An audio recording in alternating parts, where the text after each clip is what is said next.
Finalmente, en una conferencia de prensa, los empresarios que habían acordado con el presidente electo hacer un análisis de la viabilidad del nuevo aeropuerto en Texcoco, presentaron sus conclusiones señalando que es absolutamente positiva la construcción del nuevo aeropuerto en Texcoco y que suspender la construcción sería primero más cara para los que ya se hizo una inversión y las multas por incumplimiento de contratos serían enormes.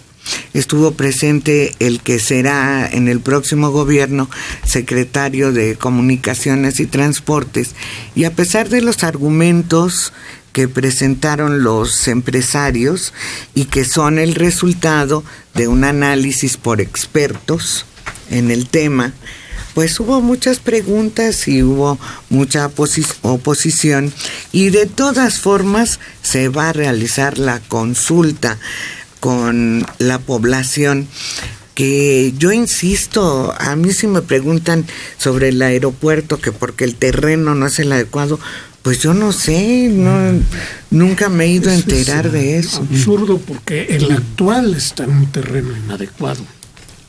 Es decir, ¿dónde hay en las cercanías de la Ciudad de México, área conurbada, un terreno que sea adecuado para la construcción de un aeropuerto de esa magnitud? No lo hay. No lo hay, ya todo está urbanizado, ya todo está ocupado, o hay lagos, o es peor el terreno. Pero además, consulta popular, ¿qué sabemos nosotros de esas cuestiones? Siempre se ha dicho que los encuestadores, como Parametría y todos ellos, deberían hacer una sola pregunta antes de seguir. ¿Sabe usted algo? ¿Qué sabe usted algo? Porque la pregunta ahí está de todo. Del aeropuerto también a mí me preguntan, ¿qué sé yo de esto? Así que una consulta popular no creo que tenga validez alguna. No sabemos de esto. Y lo primero, ¿sabe usted algo del tema? ¿Qué sabe del tema? Esta es una opinión que dio Chomsky. Dijo, es totalmente inútil hacer esta serie de encuestas. Y ahora sobre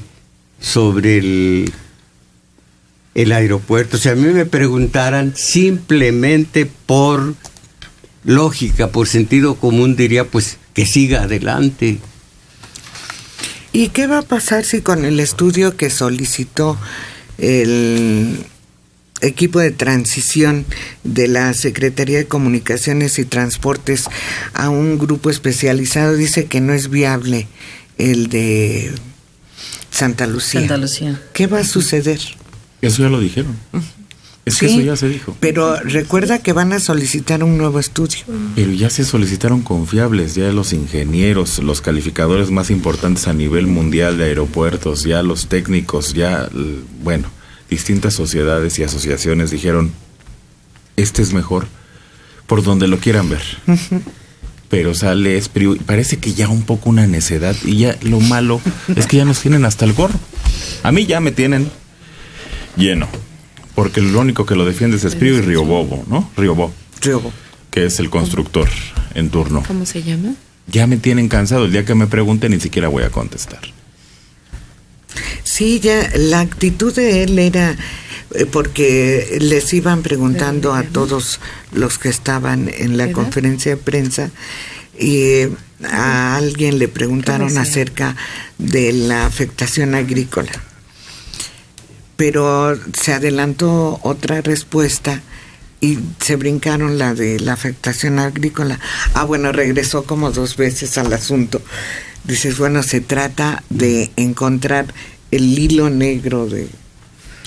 Bueno, y sabemos cuál es la afectación agrícola, nula, porque ahí precisamente era la parte remanente del lago de Texcoco, en donde estaba el caracol, es decir, una especie de planta desecadora de aguas muy salinas y también con potasa, que servía para obtener estos socia y potasa.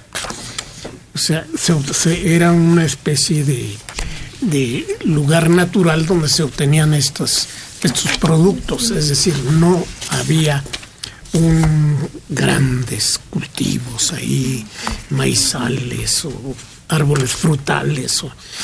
Y ahí era también el fondo del lago y era una de las partes más profundas del mismo.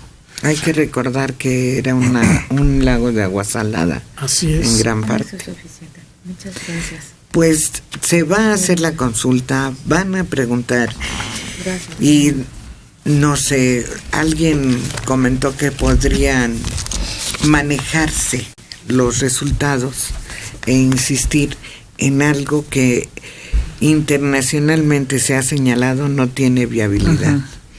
Además de que tendrían que remodelar y tendrían que dar mantenimiento al aeropuerto actual, lo cual es también muy costoso.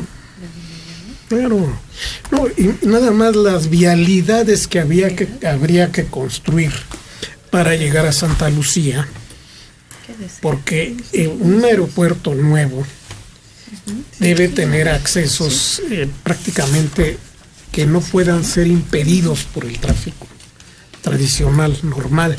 Entonces tendría que haber una supervía que llegara directamente a Santa Lucía y sería 10 kilómetros más larga que la que hay que construir, desde luego, al nuevo aeropuerto que está en Ecatepec. Lo único aceptable sería que del presupuesto bajaran un poco los costos. Eso sí. Esto sería lo aceptable. Eso así, poner especificaciones válidas, necesarias, pero sin nada de digamos, de ostentación o de el más bello del mundo. No. El más práctico del mundo se acabó. Pero el más bello del mundo también nos conviene. Claro. Hay lugares, Holanda, donde son aeropuertos de transbordo muy importantes, bellos, cómodos, y por eso los escogen para hacer cambios de avión, cambios de línea, lo que sea. Entonces también nos conviene tener un aeropuerto de ese tamaño, porque hay gente que va a muchos países nada más porque ahí tiene que hacer el transbordo. También nos conviene. ¿Cómo nos gusta hacernos tontos solos? Sabemos que esto fue una promesa de campaña, una bandera que se estuvo blandiendo durante la campaña para decir: ustedes, pueblo, son tomados en cuenta, no debemos de hacer caso de proyectos que nada más son con excesos, cosas así. El aeropuerto es necesario, eso sí lo sabemos, porque es así como que algo general. Se estuvo pensando el construirlo en diferentes sitios. Creo que este fue el más adecuado, por lo menos de los estudios que se hicieron en cierto momento. Y ahorita lo que pasa es que están buscando formas de justificar que lo que habían ofrecido en una campaña no era lo más adecuado. Sí, en lugar de aceptar, nos equivocamos pues sí, lo siento, al hacer esta no propuesta. Es totalmente inviable. Exacto. Yo lo reconozco. Esa es la actitud que debería asumir el gobierno. Que es la más igual lo de la honesta. descentralización. Eso es una cosa carísima, onerosa, innecesaria, y que se convierte en una carga para cada uno de los lugares donde se piensa enviar las distintas dependencias. Entonces es una puntada así de reunión de cuates, de veras. Y el tope salarial. Esa es otra. Bueno, Pero la descentralización, esa sí es loca, esa sí es una cosa que se les ocurrió. El material humano, sacar de aquí a tantísimos empleados, todo, eso sí es perfectamente inválido. Además de que las personas que trabajan en las diferentes secretarías el 100% estarían de acuerdo con mover su residencia. No, ni qué va. Eso de estar aquí ya estable, ya con una vida hecha, media vida hecha. Ahora nos vamos a Veracruz. Si ahora nos vamos a Puebla. Si no es agarrar las maletas e irte 3 días a la playa. La frontera norte. ¿Qué? El clima, todo. Pero además un país en bancarrota no puede darse ese lujo. Claro. Habría que empezar por ahí. Eso de la bancarrota ha causado una... Ya hasta la culpa la tienen los medios, para variar. Como si algún medio hubiera dicho la palabra. El problema es la palabra que utilizó, pero eso. El problema sí fue un asunto de... Estamos viendo una cosa muy desafortunada. Él sale y dice una cosa.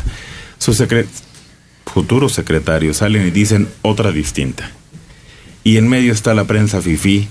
Y entonces se vuelve una cosa, porque además el presidente que está ya no está, y todos van a ver al que apenas va a entrar, y entonces estamos viviendo una época muy difícil, con declaraciones muy nebulosas, con que no sabemos a quién recurrir. Bueno, la encuesta para el aeropuerto, ni siquiera tienen las preguntas, no saben qué empresa va a hacer la encuesta, lo único que tienen es la fecha de la encuesta, ni siquiera es válida la encuesta constitucionalmente hablando. Entonces todo se maneja de una manera como en una cantina. Tal cual, como dijo Mayro, las ideas han dado en una cantina y ahí estamos solucionando el problema. Pero hay un antídoto. Esto de que está en bancarrota el país, fue simbólica la palabra. Con eso ya es simbólico. Curamos todo. Y mientras más se explican, peor queda la situación. Mayor inestabilidad provoca, mayor número de comentarios, porque los que invierten en el país, los que ponen su lana, los que están creando fuentes de empleo, pues dicen, a ver, ¿qué está pasando? Sí, porque bancarrota es sinónimo de suspensión de pagos. Claro. ¿Para qué declara uno bancarrota? Una empresa o las personas se declaran en bancarrota para no tener que seguir pagando una deuda con la cual no podían. Claro, queda destruido su crédito, queda anulada toda su capacidad de trabajo futuro. ¿Y qué dice la historia cuando México estuvo en bancarrota, cuando declaró la moratoria Juárez? Nada más tuvimos la invasión de Francia y nos escapamos de la de España y la de Gran Bretaña. Bancarrota, moratoria, y fue terrible. Sí, pero ahí sí no había otra. Sí, pero quiero decir, eso es serio, eso no es cualquier cosa. Vidas humanas que costó la bancarrota cuando la declaró. Sí, porque quedó el país después de una guerra conservadores contra liberales, quedó el país sin dinero, bancarrota, y así nos fue. Sí, bueno, no es bancarrota, evidentemente. Ni siquiera estamos cerca de una crisis tan fuerte como ustedes recordarán mucho mejor que yo, la de los años 80. Hubo una crisis extrañísima en la que los precios cambiaban de un día para otro, subían terrible, y eso era mucho más fuerte que lo que estamos viviendo hoy. Así es. No, fue una elección muy desafortunada de un término que significa otra cosa. Sí. Y luego lo que señaló Manelik hace un momento, de que el actual, el vigente, el que es todavía, pareciera que está ocupado en otras acciones, pero no lo vemos, ya no sentimos que esté, lo vemos alejado, en algunos actos se presenta, pero no sentimos que se esté haciendo algo, y el que va a entrar está como muy apresurado y nos está provocando un sentimiento como de qué es lo que va a suceder, como qué medidas van a tomar, cómo me van a afectar a mí, a mi familia, a mi trabajo, a mi forma de vida. Eso es lo que nos está provocando mucha incertidumbre. Y todavía nos faltan 2 meses y un pero poquito más. Apenitas, si le va a dar tiempo, dice, se está ocupado en otras cosas, pues ha de estar empacando. todo aquel que se ha mudado sabe que no sabe lo que tiene hasta que se tiene que mudar. Imagínate todo lo que tiene que resolver personalmente de aquí a 2 meses. El hombre estaba en el ruedo, estaba toreando. De pronto se fue a la barrera y está viendo los toros, no desde la barrera, desde los pinos, está en paz. Él ya se hizo a un lado. En Iztapalapa, Marta Gutiérrez Vázquez, 66 años. Se me hace pretencioso que hagan una encuesta sobre el tema del aeropuerto. Todos somos ignorantes. Y si de por sí los ingenieros no se ponen de acuerdo, es innecesario preguntarle a quienes no sabemos. Sí, es lo que hemos estado señalando. Y no, los ingenieros todos están de acuerdo en que es viable el aeropuerto, que no hay posibilidades de modificar tanto y de forma tan barata como habían señalado el aeropuerto de Santa Lucía, que técnicamente, según las medidas aeroportuarias, no es viable. Porque no hay espacio para maniobras de los aviones que van llegando. Sí, no, los ingenieros sí están de acuerdo. En lo demás tiene usted toda la razón. Los políticos son los que hacen correr la versión de que hay dudas técnicas que justifican la cancelación del nuevo aeropuerto. No las hay.